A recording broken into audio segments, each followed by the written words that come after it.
Guys, how are you? Hope you all are well. అందరూ బాగున్నారా? So అందరూ ఎలా ఉన్నారు? మీరందరూ బాగున్నారని నేను అనుకుంటున్నాను. సో ఈ రోజు వీడియోలో మనం దేనికోసం మాట్లాడుకోబోతున్నాం అంటే, మీ అందరికీ కూడా సారీ ఫర్ దట్. నేను ఇలా చెప్పాలి అని ఎప్పటికీ కాదు, మిమ్మల్ని ఎటువంటి డిస్కరేజ్ చేయాలని కాదు. వీలైనంత వరకు మన ఛానల్ ఏంటంటే మిమ్మల్ని పుష్ చేయడానికి, మిమ్మల్ని ఏదైతే లోలో ఉన్నారో మిమ్మల్ని ఒక అప్పులోకి పెట్టడానికి నేను చాలా ట్రై చేస్తాను కూడా. కానీ ఈ విషయం అయితే మీకు చెప్పాలి. చెప్పకపోతే మీ అందరినీ మోసం చేసినట్లుగా అవుతుంది. నాకెందుకో మరి రీసెంట్ డేస్ నుంచి నాకు కొంత అయితే నెగిటివ్ ఫీలింగ్ అయితే వస్తుంది. నేను మీకు చెప్పలేకపోతున్నాను. మీకు అబద్ధం చెప్తున్నానా అన్న భయం అయితే నాకు కలుగుతుంది. అందుకనే నేను చెప్తున్నాను. Sorry for that. ఏంటి అంటే మనకి లాస్ట్ ఫ్యూ డేస్ నుంచి నోటిఫికేషన్స్ చాలా తక్కువగా ఉన్నాయి. దాంతో పాటు మనకేంటి అంటే ఫినాన్షియల్గా కానీ మనకి చాలా కంపెనీస్ ఏం చేస్తున్నాయంటే కాస్ట్ కటింగ్స్ అనేవి చేస్తున్నాయి అనమాట. కాస్ట్ కటింగ్స్ చేస్తున్నాయి. కొంతమందికి అయితే జాబ్స్ అయితే వస్తున్నాయి అనమాట. జాబ్స్ వచ్చాయి, చాలా మందికి వచ్చాయి. వచ్చిన జాబ్ ఆఫర్స్ని కూడా రివోక్ చేసుకుంటున్నారు. అంటే మనకి బ్యాక్ అయితే తీసుకుంటున్నారు. మళ్ళీ వాళ్ళని ఏమంటున్నారంటే మీకు మళ్ళీ నోటిఫికేషన్ ఇస్తాము. ఆ నోటిఫికేషన్లో మళ్ళీ జాబ్ వస్తే మిమ్మల్ని తీసుకుంటాము అని చెప్పి చెప్తున్నారు. ఎంత బాధగా ఉంటుంది కదా. సో అటువంటి సిచ్యువేషన్లో ఉన్నాం అనమాట. ఎవరైతే ఆల్రెడీ జాయిన్ అయిపోయిన వాళ్ళు ఉన్నారో వాళ్ళని కూడా ఫైర్ అనేది చేస్తున్నారు. ఫైర్ చేయడంతో వాళ్ళు ఏంటంటే చాలా భయపడతారు అనమాట. లే ఆఫ్స్ అవుతున్నాయి, ఫైరింగ్ అవుతుంది, ఆఫర్ లెటర్ రివోక్ చేసుకుంటున్నారు. ఇది ప్రజెంట్ ఉన్న సాఫ్ట్వేర్ సిచ్యువేషన్. సో మీరు రావాలనుకుంటున్నారు, మీ కోరిక నాకు తెలుసు. మీరు కొన్ని ఇన్స్టిట్యూట్లో డబ్బులు అయితే పే చేసి ఉంటారు, కొన్ని ల్యాక్స్ని స్పెండ్ చేసి ఉంటారు మీకోసం, మీ కెరీర్ కోసం. బట్ ఏంటి అంటే ఇప్పుడు ప్రజెంట్ ఉన్న సిచ్యువేషన్ ఎలా ఉంది, ఎప్పటికీ సాల్వ్ అవుతుంది అనేది కూడా మనం చెప్పే సిచ్యువేషన్ లేదు. ఎందుకంటే ఆ, ఈ పాటికి అంటే అక్టోబర్ నుంచి నవంబర్, డిసెంబర్ లో మనకి ఆల్రెడీ జాబ్ నోటిఫికేషన్ స్టార్ట్ అయిపోవాలి. అంటే ఎక్కువ కాకపోయినా, మాస్ హైరింగ్స్ కాకపోయినా నార్మల్గా అయినా స్టార్ట్ అవ్వాలి. కానీ అప్పుడు కాకపోయినా ఈవెన్ దో మార్చిలో అయినా, ఏప్రిల్‌లో అయినా, ఫిబ్రవరిలో అయినా అవ్వాలి కదా. కానీ స్టార్ట్ అయితే అవ్వలేదు. నాకు తెలిసి ఈ ఏప్రిల్ ఎండింగ్‌లో, మేలో కనుక జాబ్ నోటిఫికేషన్ రాకపోతే ఈ ఇయర్ అంతా కూడా మెగా హైరింగ్స్ జరిగే ఛాన్స్ లేదు. కాదు, మెగా హైరింగ్స్ ఛాన్స్ గురించి పక్కన పెడితే ఉన్న జాబ్స్ కూడా పోతాయేమో అన్న భయం అయితే ప్రతి ఒక్కరికి కలుగుతుంది. సో యాజ్ పాసిబుల్ యాజ్ మీరు మీ కోర్ సైడ్ కూడా ట్రై చేసుకోండి గైస్. నేను చెప్తుంది మీకోసమే, మీ మంచి కోసమే. ఇది కూడా చెప్పకపోతే నా వైపు నుంచి మీకు చాలా తప్పు ఉంటుంది. సో నేను కూడా జాబ్ నోటిఫికేషన్ పెట్టడానికి చాలా ట్రై చేస్తున్నాను.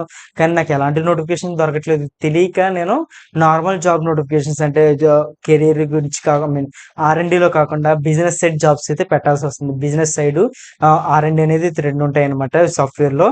అంటే R&D means coding base, business అంటే నాన్ కోడింగ్ బేస్డ్ జాబ్స్ అనమాట. సో ఈ విధంగా మనకి వర్క్ అనేది చేస్తూ ఉంటాం. ప్రతి ఒక్కరికి ఇబ్బందులు ఉన్నాయి, కాదు అని చెప్పట్లేదు. ప్రతి ఒక్కరికి జాబ్ అవసరమే. ఈ మధ్య ఏంటంటే రెఫరెన్స్ జాబ్స్ కూడా ఇవ్వడం లేదు. కంపెనీ వాళ్ళు రెఫరెన్స్ కూడా తీసుకుంటలేదు, ఎవరిది ఎంప్లాయీస్ ఉంటారో వాళ్ళ దగ్గర నుంచి. సో ఇవన్నీ కూడా ప్రజెంట్ ఉన్న సిచ్యువేషన్లో జరుగుతున్న థింగ్స్ అనమాట. సో మీరందరూ కూడా ఏంటి అంటే, మీరు జాబ్స్ నోటిఫికేషన్స్ రావట్లేదని చెప్పి మీరు టెన్షన్ పడిపోయి చదవడం మానేసి అలా ఏం వద్దు. మీరైతే నేర్చుకుంటూ ఉంటూనే వేరేనా మీ కోర్ సైడ్ జాబ్స్ కోసం, అంటే ఇది ఎందుకు చెప్తానంటే మీకు కెరీర్ గ్యాప్ రాకూడదు. ఏంటి ఆ గ్యాప్ని దేనో దాంతో ఫిల్ చేశారు అన్నదైతే మీకు ఉండాలన్నమాట. దాంతోపాటు మీ మీద మీకు కాన్ఫిడెన్స్ పోకూడదు. మీరు నేర్చుకున్నది నేర్చుకున్నట్టుగా ప్రాజెక్టులు తయారు చేయండి. లేదు అంటే ఇప్పుడు ఫర్ సపోజ్ ఓయోని తీసుకున్నా ఉంటే ఆ ఓయో జస్ట్ స్టార్ట్అప్ అనమాట. అలాంటిది ఈరోజు చూసారు ఎంత పెద్ద కంపెనీ అయిపోయిందో. అలాగే మనం ఏమైనా చేయగలుగుతామా అనేది అయితే ఆలోచిద్దాం. సో నేను కూడా డెఫినెట్లీ మీకోసం అయితే ఆలోచిస్తాను. సో నాకు కూడా కొన్ని బిజినెస్ స్టార్ట్ చేయాలని అయితే ఉంది. నాకు సాఫ్ట్వేర్లో ఎక్కువ కాలం ఉండాలని అయితే లేదు. కానీ బిజినెస్ అయితే స్టార్ట్ చేద్దాం. మీకు ఆల్రెడీ ఏదైనా బిజినెస్ ఐడియా ఉండి మీ దగ్గర ఆల్రెడీ ఉన్నదాన్ని ఇంప్లిమెంట్ చేయాలంటే నాకైతే డెఫినెట్లీ కాంటాక్ట్ చేయండి. నేను మీతో పార్ట్నర్ కింద ఉండడానికి నేను రెడీగా ఉన్నాను. సో మనం మన బిజినెస్ని గ్రోత్ చేసుకుందాం. ఇప్పుడున్న దాంట్లో ఫుడ్ ఇండస్ట్రీ కానీ బిజినెస్ ఐడియాస్ అనేది చాలా బాగున్నాయి. మీకు ఒకవేళ ఎటువంటి పార్ట్నర్షిప్ కావాలన్నా, ఎటువంటి పార్ట్నర్షిప్ ప్రోగ్రామ్స్ కావాలన్నా కూడా మనకైతే మన దగ్గర నుంచి అయితే చాలా వస్తూ ఉంటాయి. బట్ ఏంటంటే ట్రాన్స్పరెన్సీగా ఉండాలని అయితే అడుగుతారు అవతల వాళ్ళు. సో అటువంటివి ఇద్దాం అనమాట. సో మీ అందరికీ చెప్పేది ఏంటంటే, ప్రజెంట్ ఇప్పుడు జాబ్స్ అనేవి తక్కువగా ఉన్నాయి, జాబ్స్ హైరింగ్ తక్కువగా ఉన్నాయి. సో మీరు ఎంత మట్టికి మీ కోర్స్ సైడ్కి వెళ్ళాలనుకుంటున్నారో అంత మంచిది. ఎందుకు అంటే ఫ్యూచర్లో మెగా హైరింగ్స్ అనేవి ఉండబోవు, చూడబోము అనుకుంటున్నాను.